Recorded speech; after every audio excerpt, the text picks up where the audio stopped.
அனைவருக்கும் அன்பு வணக்கம். இப்போது பிரபஞ்சம் உங்ககிட்ட சில விஷயங்களை பேச வந்திருக்கு. கவனமாக கேளுங்க. இந்த பதிவு உங்களுக்கான பல நாள் தேடல்களையும் பல நாள் கேள்விகளையும் தீர்ப்பதாக கூட இருக்கலாம். என்ன உங்கள் மனசில் இருக்கோ அதுக்கான விடையாக கூட இருக்கலாம். இல்லை உங்களுக்கான வாழ்க்கைக்கான வழிகாட்டியாக கூட இருக்கலாம். இந்த பிரபஞ்சம், இந்த இறையாற்றல் நம்மக்கிட்ட என்ன கேட்குறாங்க தெரியுமா? அன்பான குழந்தையே, நீ நல்லா இருக்கியா அப்படின்னு நான் கேட்க மாட்டேன். ஏன்னா உன்னை பற்றி எனக்கு முழுசாக புரிஞ்சு வச்சிருக்கிறேன் அப்படிங்கிறதுனால நான் நிச்சயமாக உன்னை எப்படி இருக்கேன்னு கேட்க மாட்டேன். நீ எப்படி இருக்கன்னு எனக்கு தெரியும். உன்கிட்ட நான் இப்போ பேச வந்ததற்கான காரணமே நீ இப்போ நல்லா இல்லைங்கிறதுனால தான்.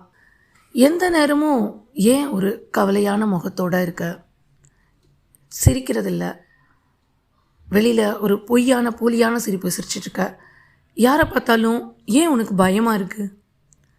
இல்லை ஒன்று யாரையாவது பார்த்து பயப்படுற, இல்லைன்னா யார்கிட்ட இருந்தது ஏதாவது கிடைக்குமா, இவங்ககிட்டேருந்து அது கிடைக்குமா, அவங்கக்கிட்டேருந்து இது கிடைக்குமான்னு எதிர்பார்த்துக்கிட்டே இருக்க, ஆசைப்படுற எல்லா பொருட்கள் மேலேயும் மனிதர்கள் மேலேயும். உண்மையான பசினா என்ன, தாகம்னா என்ன அப்படின்னு நீ மறந்து போய் எத்தனை நாள் ஆச்சுன்னு தெரியுமா? நிம்மதியான தூக்கம் அப்படிங்கிறது உனக்கு ஞாபகம் இருக்கா?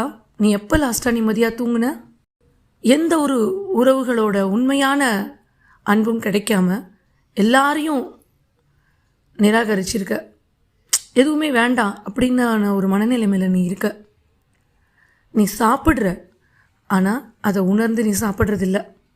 நீ தண்ணி குடிக்கிற, ஆனால் அந்த தண்ணீரை தாகத்தோடு உணர்ந்து குடிக்கிறதில்ல. நீ படுத்து தூங்குற, ஆனால் நீ தூங்குறது இல்லை.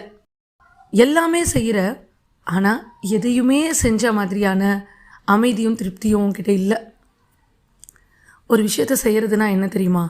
அதை உணர்ந்து மனசார சந்தோஷமாக செய்கிறது.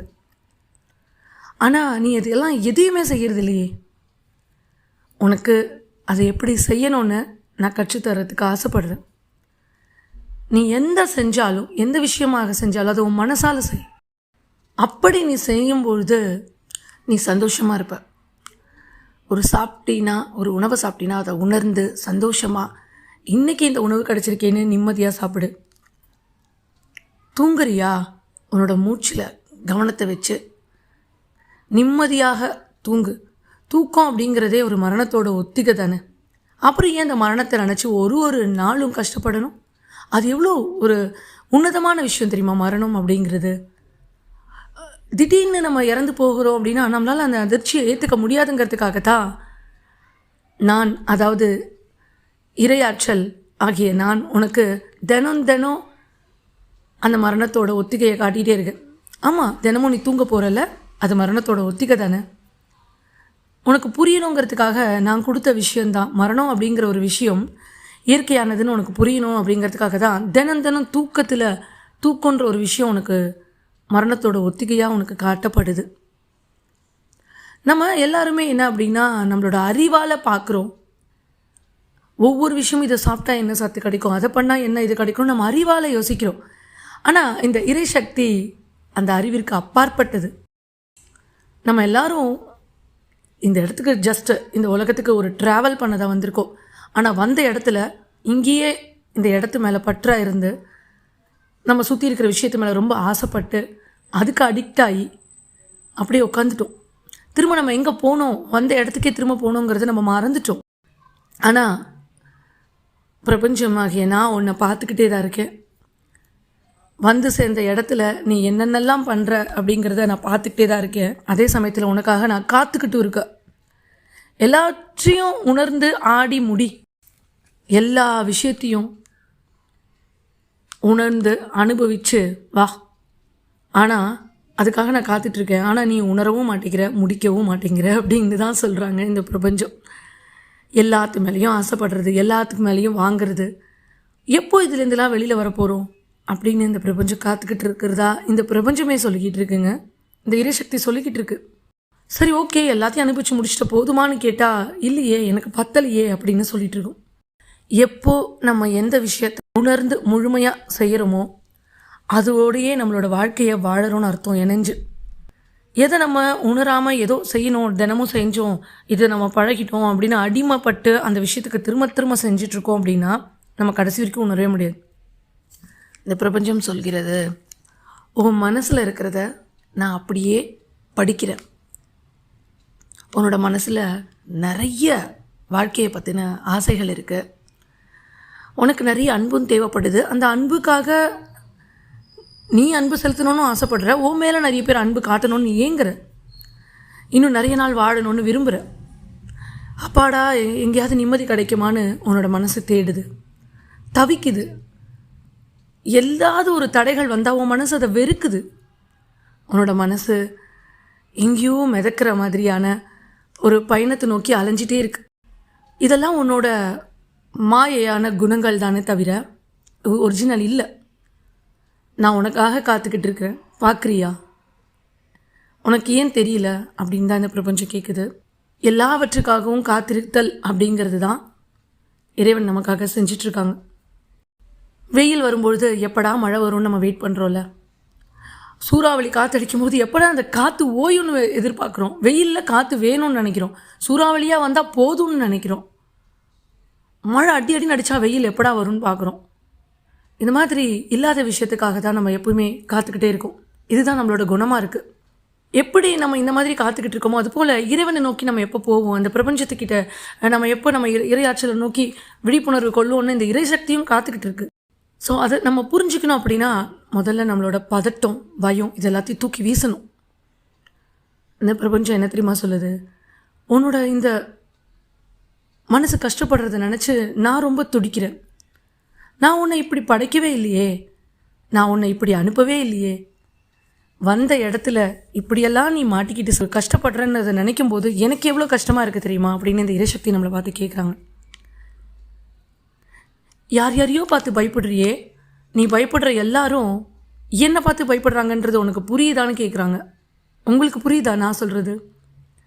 நம்ம இந்த உலகத்தில் அவங்க என்ன நினைப்பாங்க, இவங்க என்ன நினைப்பாங்க, அந்த பண்ணால் என்ன ஆகிடும், இன்னொருத்தங்களுக்காக வாழணும், அவங்க முன்னாடி நான் வாழ்ந்து காட்டணும்னு இப்படி யார் யாருக்காகவோ பண்ணுறோம்.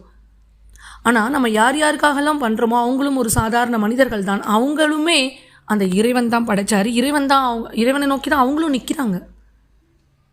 நீங்கள் யாரெல்லாம் நம்புறீங்களோ அவங்க எல்லாருமே இறைவனை தான் நம்புகிறாங்க.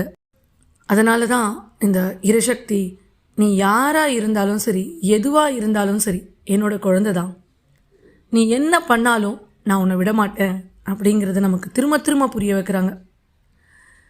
செஞ்ச தப்புக்காக வருத்தப்படுறியா, போனா போது, அதை நீ உணர்ந்துட்டல, அந்த நிமிஷமே நான் உன்னை ஏற்றுக்கிறேன்னு இந்த இயற்கை பேராற்றல் 2 கையை நீட்டி நம்மளை அணைக்கிறதுக்கு ரெடியாக இருக்குங்க. இயற்கைக்கு கடந்த காலம் இல்லை, எதிர்காலம் இல்லை, நிகழ்காலம்ன்ற ஒன்று மட்டும்தான் இந்த இறையாற்றலுக்கு இருக்குது. அந்த இறை சக்திக்குள்ளேயே, அந்த பிரபஞ்சத்துக்குள்ளேயே நம்ம இருக்கிறதுனால தான் நமக்கும் நிகழ்காலம்னு ஒன்று மட்டும்தாங்க இருக்குது. நம்ம எப்போ எதிர்காலத்தை பற்றி பயப்படுறோமோ, நடந்தது நினச்சி வருத்தப்படுறோமோ, அப்போவே நம்ம அந்த இறைசக்தி கூட இல்லைன்னு அர்த்தமாயிடுது இல்லை? அப்போது இறைசக்திக்கு இந்த ப்ரெசண்ட் மட்டும்தான் அப்படின்னா நமக்கும் அந்த ப்ரெசண்ட் மட்டும்தான் இருக்கணும். ஏன்னா நம்ம அந்த இறைவன் கூட எப்பொழுதுமே இருக்க விருப்பப்படுறோம். இறைவன் கூட தான் இருக்கும், நம்மளால் அதை பார்க்க முடியல. அதுதான் மாயை அப்படின்னு சொல்கிறது இல்லையா? இந்த உலகம் இயங்கி கொண்டே தாங்க இருக்கும். மாற்றம் அப்படிங்கிறது தான் எப்பொழுதுமே நிறைய விஷயம் மாறிட்டே இருக்கும். ஆனால் இறைவன் ஒருத்தர் தான், அது மாறவே மாட்டாங்கல்ல. அப்போது நம்மளும் அந்த இறைசக்தியோடு இருக்கும் பொழுது மாற்றங்களை நம்ம ஏற்றுக்கொள்வோமே தவிர அதுக்கு அடிக்ட் ஆகி இப்படி மாறிடுச்சு அப்படி மாறிடுச்சுன்னு புலம்ப மாட்டோம்ல. அதனால தான் இந்த பிரபஞ்சம் சொல்லுது, நீ அமைதியாக நிதானமாயிரு, உனக்கு பிடிச்சமான விஷயங்களை உணர்ந்து அதுபடி நீ செய், எப்பொழுதுமே உனக்கு சந்தோஷமாக தான் இருக்கும். அதே மாதிரி நீயா போய் எதையும் தேடாதன்னு சொல்கிறாங்க. ஒவ்வொரு விஷயத்துலேயும் நீ ஏன் போய் தேடுற? உனக்காக இந்த உலகத்தையே நான் படைச்சிருக்கேன், அது ஏன் உனக்கு புரியலன்னு கேட்குறாங்க. நீ அம்மா வயிற்றில் இருக்கும் பொழுது நீயா உன்னை பற்றி கவலைப்பட்ட, உன் வாழ்க்கையை பற்றி கவலைப்பட்ட இல்லையே? நான் உனக்கான அங்கே ஒரு சின்ன குளம் போல் அமைச்சு கொடுத்தேன், அதில் நீ சந்தோஷமாக நீந்தின. அம்மா வயிற்றில் அந்த பனிக்குடம்னு சொல்லுவாங்களே, அதில் நம்ம நீந்திருந்தோம். அப்போ நம்மளுக்கு மூச்சு திணறல் வந்துதா, இல்லை பசி ஏற்பட்டுச்சா நம்மளா கவலைப்பட்டோம்? நமக்கு மேலே இருக்கிற அந்த இறைவன் தானே நம்மளை பார்த்துக்கிட்டாங்க. அதே போல் தானே இப்போவும். ஏன் இப்போ நம்மளுக்கு அது மறந்து போச்சு? இப்போ உனக்கு நிறைய விஷயங்கள் தெரிஞ்சிருச்சு, வளர்ச்சி அதிகமாகிடுச்சு, புரிதல் வருது, அறிவை தேடி புரிஞ்சுக்க ஆரம்பிச்சிட்டோம் எல்லாத்தையும். அப்போது இறைவனை விட்டு நகர ஆரம்பிச்சிட்டோம் இல்லையா? அதனால் என்ன ஆகுது? பாஸ்ட்டை நினச்சி கவலைப்படுறோம், ஃப்யூச்சரில் என்ன ஆக போதும்னு பயப்படுறோம். நம்ம எப்படி பாதுகாப்பாக வைத்துக்குள்ளே இருக்கும்பொழுது நமக்கான ஒருத்தர் வேலை செய்வார் அப்படின்ற மிகப்பெரிய நம்பிக்கையோட அந்த நம்பிக்கையை விட்டுட்டோம் இங்கே வந்து. ஆனால் நம்ம என்னெல்லாம் பண்ணுறோம் அப்படிங்கிறத இந்த பிரபஞ்ச பேராற்றல், அந்த இயற்கை சக்தி வேடிக்கை பார்த்துட்டே தாங்க இருக்குது. அமைதியாக உட்காந்து வேடிக்கை பார்த்துட்ருக்கு. உங்களால் உணர முடியுதா? நட, ஓடு, ஆடு, என்னெல்லாம் பண்ணுறியோ பண்ணு. எல்லாத்தையும் பண்ணிவிட்டு எதுக்கு வந்தங்கிறதையே மறந்துட்ட. அதையும் பார்த்துக்கிட்டு இருக்கு. மறந்துட்டியா? சந்தோஷம். நீ சின்ன குழந்தையாக இருந்தபோது உனக்கு ஒன்றுமே தெரியாது. உணவு எப்படி சாப்பிடணும், என்ன பண்ணணும், எப்படி வாழணும், உனக்கு எதுவுமே தெரியாது. ஆனால் உனக்கு தெரியாமல் இருக்கிறதுங்கிறதுனால தான் நான் உன் கூட இருந்தேன் அப்படின்னு இந்த இறைசக்தி சொல்லுதுங்க. உனக்கு நான் உணவை கொடுத்தேன். ஏன்னா உனக்கு அந்த உணவை பற்றி கவலை இல்லை. படைச்சவன் பார்த்துப்பான்ற அந்த எண்ணம் கூட இல்லாமல் நீ சந்தோஷமாக இருந்த.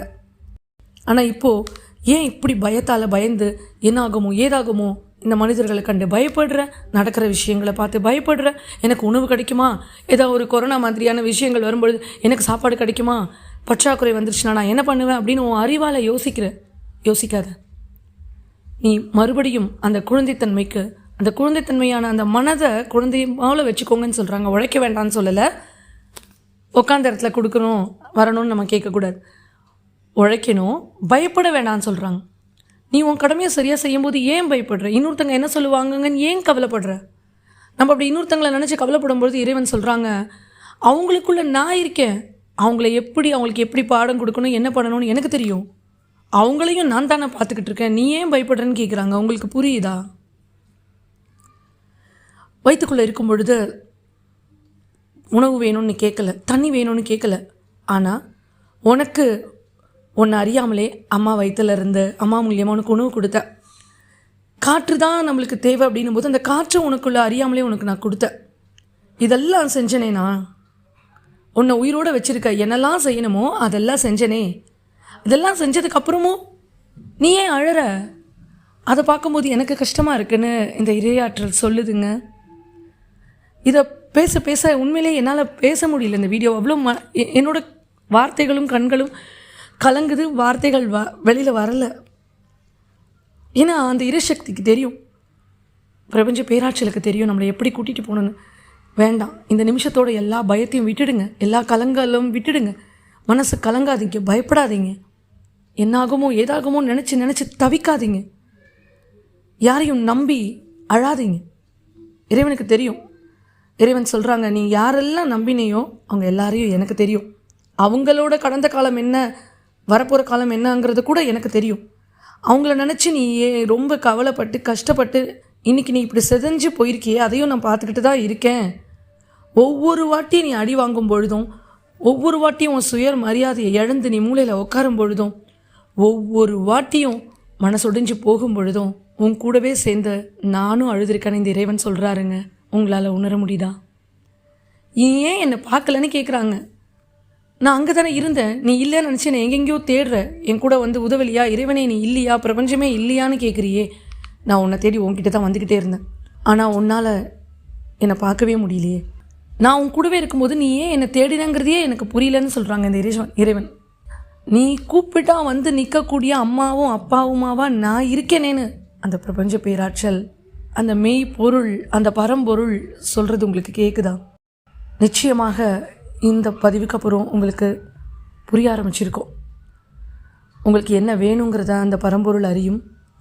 உனக்கு என்ன வேண்டும்? உனக்கு இன்பம் வேணுமா? உனக்கு அமைதி வேணுமா? உனக்கு உணவு வேணுமா? உனக்கு காற்று வேணுமா? தண்ணீர் வேணுமா? எல்லாவற்றையும் நான் படைத்திருக்கிறேன். உங்ககிட்ட தான் அது இருக்குது. உங்ககிட்ட கொண்டு வந்து சேர்ப்பேன். அமைதி வேணும்னு எங்கெங்கேயோ ஓடாத. நீ அமைதியை தேடி போகிற எந்த இடத்துலையும் அந்த அமைதி இல்லை. உனக்கு என்ன வேணுமோ அதை என்கிட்ட கேட்டு நீ அமைதியாயிரு, காத்துக்கிட்டு காத்திருக்க பழகு. உனக்கு தேவையானதை நான் அனுப்புவேன். என்னோட பிடியிலேருந்து நீ விலகாமல் இரு. நானாக உனக்கு கொடுக்குற வரைக்கும் நீயாக எதையுமே தேடாமல் இரு. தேடி தேடி நீ கேட்ட விஷயத்துக்கு எல்லாம் என்ன நடந்ததுன்னு நீ பார்த்தல்ல, அப்போது நான் கொடுக்குற விஷயத்துக்காக வெயிட் பண்ணு. அது ஒரு கிஃப்டாக உன்னை வந்து சேரும். என்னோடய பரிசு உன்னை தேடி வரும். அந்த தேடி வரும்பொழுது எந்த ஒரு திட்டமும் உன் மனசுக்குள்ளே இருக்காது. கொஞ்சம் கூட உனக்கு கவலை இருக்காது. நீ அதை எதிர்பார்த்துருக்க கூட மாட்ட. அப்படி ஒரு பரிசு நான் உனக்கு கொண்டு வந்து கொடுப்பேன். அது உன்னை தேடி வந்து உன் மடியில் வந்து உட்காந்துக்கும் பாரு. அந்த பரிசு நீ போதும் போதும் அப்படின்னாலும் உனக்கு நான் கொடுத்துக்கிட்டே இருப்பேன். ஏன்னா என்கிட்ட எந்த எதிர்பார்ப்பும் இல்லை. நீ அதை செஞ்சால் தானே உனக்கு பரிசு கொடுப்பேன்னு சொல்கிறதுக்கு நான் மனிதன் இல்லை.